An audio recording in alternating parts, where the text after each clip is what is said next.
प्रभावित हो रही है। गल्फ देशों में करीब 1 करोड़ भारतीय रहते हैं, वहां काम करते हैं। उनके जीवन और आजीविका की सुरक्षा भी भारत के लिए बहुत बड़ी चिंता है। होर्मुज स्ट्रेट में दुनिया के अनेक जहाज फंसे हैं, उनमें बहुत बड़ी संख्या में भारतीय क्रू मेंबर्स हैं। ये भी भारत के लिए एक बड़ी चिंता का विषय है। ऐसी विकट परिस्थिति में आवश्यक है कि भारत की संसद के इस उच्च सदन से शांति और संवाद की एकजुट आवाज पूरे विश्व में जाए।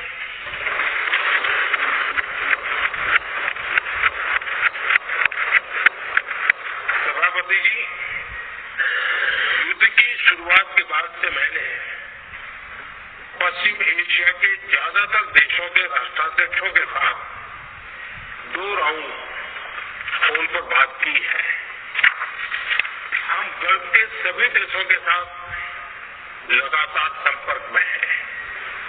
हम ईरान, इजराइल और अमेरिका के साथ भी संपर्क में हैं। हमारा लक्ष्य डायलॉग और डिप्लोमेसी के माध्यम से क्षेत्र में शांति की बहाली का है। हमने डी एस्केलेशन और होर्मुज स्ट्रेट खोले जाने पर भी उनसे बात की है। कमर्शियल जहाजों पर हमला और होर्मुज स्ट्रेट जैसे अंतर्राष्ट्रीय जलमार्ग में रुकावट अस्वीकार्य है। भारत ने नागरिकों पर, सिविल इंफ्रास्ट्रक्चर पर, एनर्जी और ट्रांसपोर्ट से जुड़े इंफ्रास्ट्रक्चर पर हमलों का विरोध किया है। भारत डिप्लोमेसी के जरिए युद्ध के इस माहौल में भी भारतीय जहाजों के सुरक्षित आवागमन के लिए सतत प्रयास कर रहा है। भारत ने इस समस्या के समाधान के लिए संवाद का ही रास्ता सुझाया है। इस युद्ध में किसी के भी जीवन पर संकट मानवता के हित में नहीं है। इसलिए भारत का सतत प्रयास सभी पक्षों को जल्द से जल्द शांतिपूर्ण समाधान के लिए प्रोत्साहित करने का है। सभापति जी, संकट की स्थिति में देश विदेश में भारतीयों की सुरक्षा हमारी बहुत बड़ी प्राथमिकता है। युद्ध शुरू होने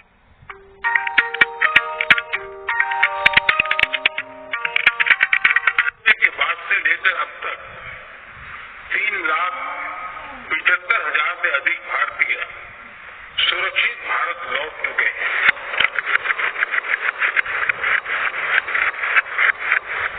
ईरान से ही अभी तक 1,000 से अधिक भारतीय सुरक्षित वापस लौटे हैं। इनमें 700 से अधिक मेडिकल की पढ़ाई करने वाले युवा हैं। हमारी सरकार संकट के इस समय में पूरी संवेदनशीलता से काम कर रही है। सभी देशों ने वहां मौजूद भारतीयों की सुरक्षा का पूरा आश्वासन दिया है।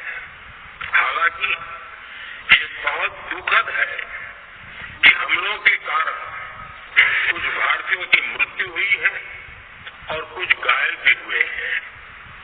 ऐसे मुश्किल हालात में परिवारजनों को आवश्यक मदद दी जा रही है। जो घायल है उनका बेहतर इलाज सुनिश्चित कराया जा रहा है। सभापति जी, होर्मुज स्ट्रेट विश्व व्यापार के सबसे बड़े रूट्स में से एक है। विश्व से गैस अपने अरमान बड़े थे, लेकिन शुरुआत छोटी। जरूरी था तो बस इस क्षेत्र से बहुत बड़ी मात्रा में होता है। युद्ध के बाद से ही हॉर्मुज स्ट्रेट में जहाजों का आना जाना बहुत चुनौतीपूर्ण हो गया है। लेकिन विपरीत परिस्थितियों के बावजूद हमारी सरकार ने संवाद से, कूटनीति के माध्यम से रास्ते बनाने का प्रयास किया है।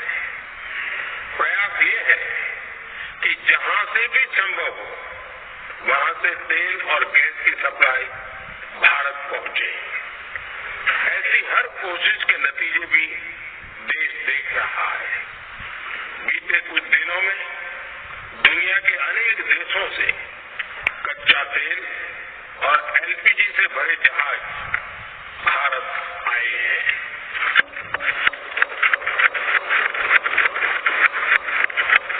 इस दिशा में हमारे प्रयास आने वाले दिनों में भी जारी रहेंगे।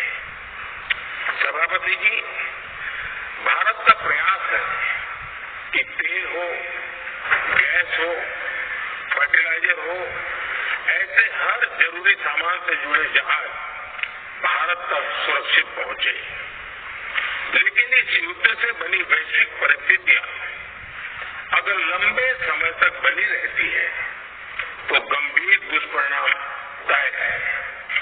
इसलिए भारत ने अपनी रिजिलियंस बढ़ाने के लिए जो भी प्रयास बीते वर्षों में किए हैं उनको और गति दे रहा है।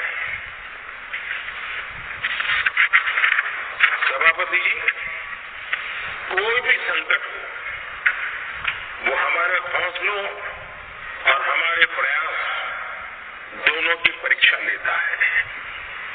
देश ऐसे संकटों का बेहतर तरीके से सामना कर सके, इसके लिए बीते 11 वर्षों में निरंतर निर्णय लिए गए हैं।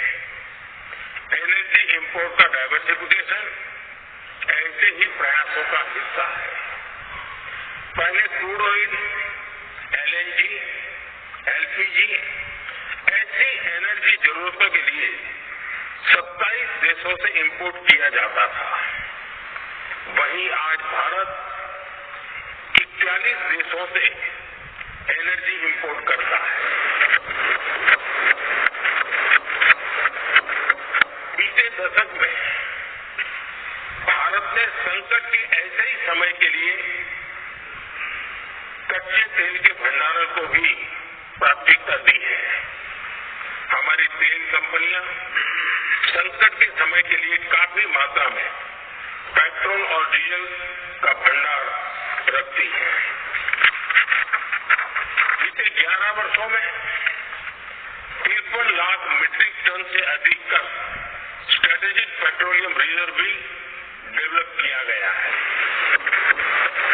और 65 लाख मीट्रिक टन से अधिक के रिजर्व की व्यवस्था पर देश काम कर रहा है। साथ ही बीते दशक में भारत की रिफाइनिंग कैपेसिटी भी अच्छी खासी बढ़ाई गई है। मैं आपके माध्यम से सदन को और देश को ये आश्वासन देना चाहता हूं कि भारत के पास क्रूड ऑयल के पर्याप्त स्टोरेज के और निरंतर सप्लाई की व्यवस्थाएं हैं। सभापति जी, हमारी सरकार की कोशिश है कि ईंधन के किसी एक ही स्रोत पर ज्यादा निर्भरता न रहे। सरकार घरेलू गैस सप्लाई में एलपीजी के अलावा पीएनजी पर भी बल दे रही है। बीते दशक में देश में पीएनजी कनेक्शन पर अभूतपूर्व काम हुआ है। बीते दिनों में इस काम को और तेज किया गया है। साथ ही एलपीजी के घरेलू उत्पादन को भी बड़े पैमाने पर बढ़ाने का प्रयास किया जा रहा है।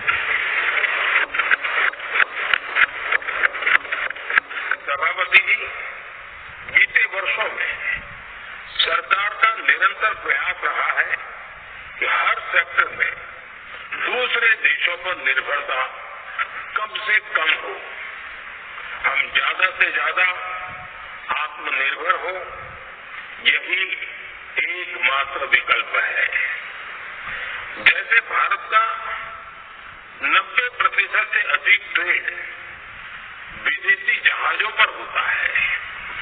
ये स्थिति किसी भी वैश्विक संकट में भारत की स्थिति को और भी गंभीर बना देती है। इसलिए सरकार ने मेड इन इंडिया जहाज बनाने के लिए करीब 70,000 करोड़ रुपए का अभियान शुरू किया।